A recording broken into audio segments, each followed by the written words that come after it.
So how do you keep clear skin?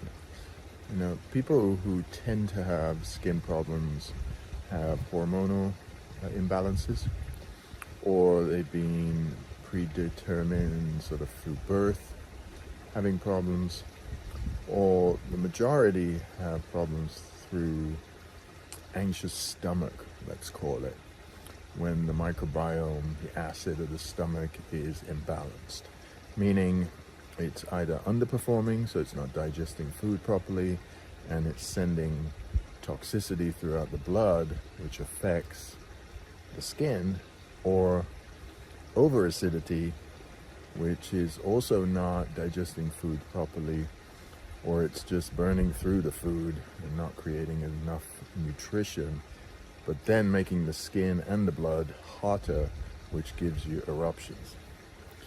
Now, those are the three main ways you're going to have skin issues. Poisoning is a fourth, but that's more unlikely. Now, how do you heal yourself? Digestive issues come from an imbalance of eating foods that you can't digest, just simply put.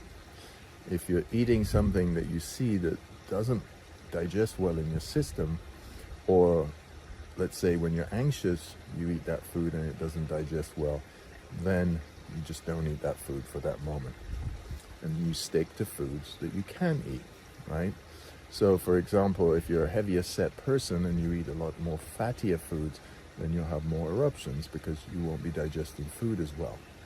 It's too much oiliness in the body that will come out of the skin, because remember, the skin is the biggest organ of your body, and it's there to expel toxicity through sweat out of your skin. If your body's too hot, then you're going to get overheated and you're going to have eruptions on the skin. So eating a cooling diet, things that cool you down. But then you also need herbs like aloe vera on the skin and in the body to cool you down. So if you're a long distance runner and you're getting eruptions on the skin, you're just going to make them worse because you're creating a lot of heat through that sport. So at some point you have to cool down. You might have to take cold showers and baths and things like that to cool the system. So remember, you got to do the opposite when something's happening. If it's too hot in the body, you got to cool it down. So that means you're doing the opposite, cooling the heat down. If you're an area person, somebody who's running around a lot and gets dry skin, then your eruptions are going to be scaly skin, dry skin. Then you're going to need oil, right? The opposite of dry is oily, right? So you're getting the idea here. To really balance your skin, you're going to have to balance your mood as well, because if you're hormonal, for example, say during your cycle, hormones are going up and down, then you use herbs like shatavari, for example, ashwagandha, to start to balance yourself, right? So the body's always going to tell you what it needs. It needs one thing or the other. It's just testing it out.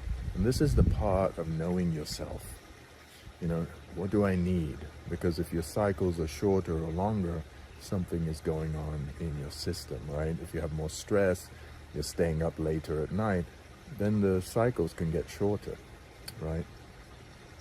And the last one I was talking about was disposition at birth.